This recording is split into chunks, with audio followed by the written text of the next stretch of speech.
मुग्धा और उसकी सास के बीच पूरा समय सास के किसी ना किसी काम को लेकर मतभेद चलते ही रहते हैं। बहू, ओ बहू, जरा चाय बना दे। मुग्धा चाय लेकर आती है। ये लीजिए, और कुछ चाहिए? अरे नहीं, बस चाय पीने का मन था। जाओ, तुम दूसरा काम करो। चाय पीने के थोड़ी देर बाद सास दोबारा मुग्धा को आवाज लगाती है। अरे बहू रे, आओ बहू, जरा हलवा तो बना दे, मीठा खाने को मन हो रहा है।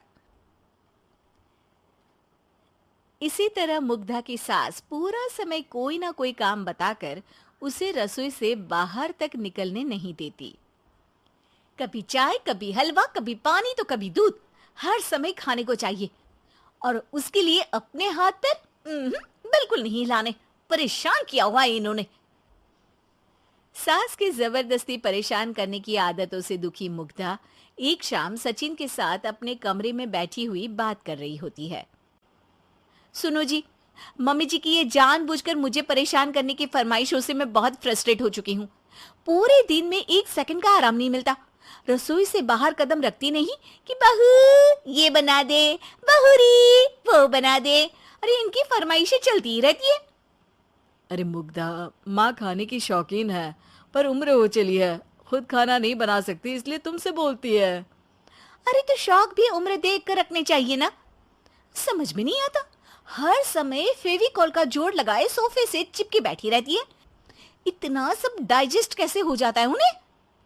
अरे तुम मेरी माँ से इतनी नफरत कैसे कर सकती हो? मैं उनसे नफरत नहीं करती जी, बस परेशान हूँ। जहां मुग्धा अपने पति से ये सब बोल रही होती है, वहीं उसकी सास भी कमरे के बाहर दरवाजे से कान लगाए सारी बातें सुन रही होती है और अगली दोपहर रसोई में मुग्धा के पास जाती है। बहू, आज ना मेरा कुछ मसालेदार खाने का मन है। तो चाय बना दूं? मुझे बहुत पसंद है। अरे ना, ऐसा कर लिट्टी चोखा बना ले। और हाँ, जितना मसाला बातों में मिलाकर पति को सुनाती हो ना, सब्जी में भी वैसे ही डाला करो, खाना स्वादिष्ट बनेगा। सास की बात सुनकर मुग्धा हैरान रह जाती है। मतलब अब पूरा समय मुझ पर हुक्म चलाने के साथ बंद कमरे में हुई पति पत्नी की बीच की बातें भी सुनती है? अरे बात जब मेरी थी तो सुनने में क्या दिक्कत है? ये कहकर सास वहां से चली जाती है। अरे अब तो हद पार हो गई। इस तरह से तो ये मेरा जीना मुश्किल कर देंगी। मुग्धा सास की हरकतों से परेशान उसका हल सोचने लगती है और इसी तरह कुछ दिन बीत जाते हैं, जिसमें सास का जन्मदिन आता है। मुग्धा बहुत खुशी के साथ अपनी सास को एंड्रॉइड मोबाइल गिफ्ट करती है। मम्मी, आपको सबसे बात करने के लिए बहुत दिक्कत होती है ना? कभी सचिन तो कभी मुझे बोलना पड़ता है, पर इस मोबाइल से आपको कोई दिक्कत नहीं होगी। एक जगह बैठे बैठे बहुत कुछ कर सकती हैं अब आप। मोबाइल देख सासू माँ खुश हो जाती है, पर उसे इस्तेमाल करना तो आता नहीं, इसलिए साइड में रख देती है। जिसे देख मुग्धा घर का सारा काम छोड़ मोबाइल सेट कर सास को इस्तेमाल करना सिखाने लगती है, जिसके बाद अब सास पूरा समय मोबाइल में ही लगी रहती है। हाय, जब से मम्मी को मोबाइल मिला है मेरी लाइफ में कितनी शांति आई है। अच्छा है, इसी तरह बिजी रहे तो मैं भी सुकून की जिंदगी जी पाऊंगी।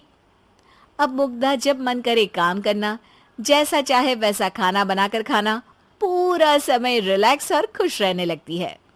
क्या बात है, आजकल तुम बहुत चहक रही हो। अरे मम्मी जी से छुटकारा जो मिला है, अब ना फरमाइशें ना छुप छुप कर बातें सुनना। अच्छा, तो मोबाइल गिफ्ट करने की ये स्कीम थी।